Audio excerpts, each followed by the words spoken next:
lesson, we will be covering S4. Describe the influence of culture on one cognition or behavior.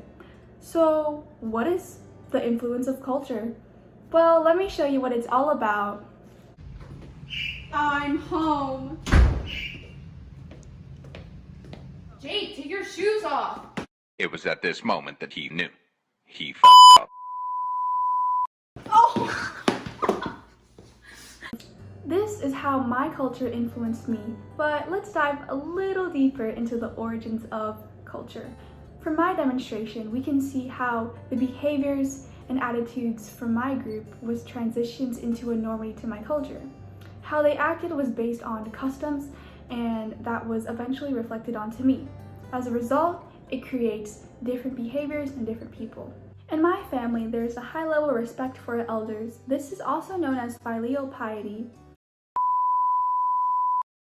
Filial piety. However, in other societies, they might value female chastity or even aggression towards outsiders. This is all based off of a set of values, beliefs, and attitudes that are a part of their culture. This can be termed as cultural norms, and because of that, it sets specific expectations in a particular society, and as a result, these cultural norms will cause other people to follow along. The culture of honor is common in societies where people have a strong value for their own reputation, meaning that their authority or rule of law is less likely to occur. With this absence, it causes other people to start protecting themselves by defending against many insults with a form of aggression. After getting to know about how my culture influenced me and the culture of honor, let's learn more about it in Cohen and Nisbett. Researchers aim to test the effect of Southern American culture on behavioral differences.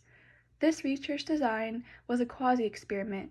Now, let's get into our demonstration.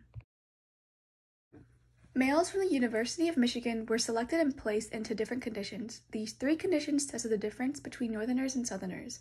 All subjects were then deceived and informed that the intent of the study was only to test their performance under various conditions with data from their glucose levels. So researchers went on to collect blood samples. Participants were then ordered to take them to the lab, but this is where everything begins, because researchers helped Confederates to bump or insult either a Southerner or a Northerner. No, no, no, no.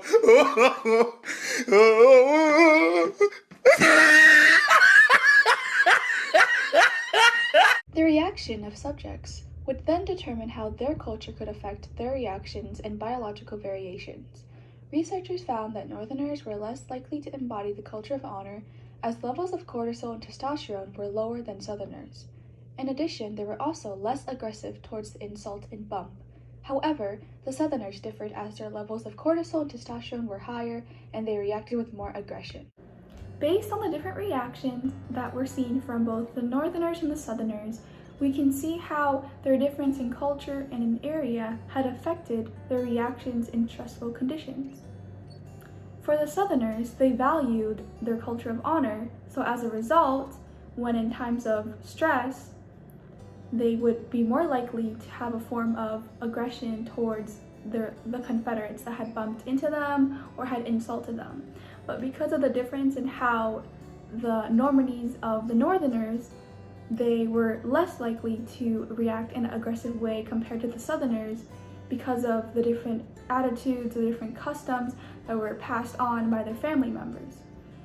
When other people around them in their particular society are more likely to carry on the cultural norm of being more aggressive in these stressful conditions, it would cause the Southerners to react in more aggression, more violence, and so this is how I would explain the higher levels of cortisol and testosterone, while in the society that Northerners grew up in, they were less likely to show this. And so we can see the difference in how the cultures also affect their behaviors.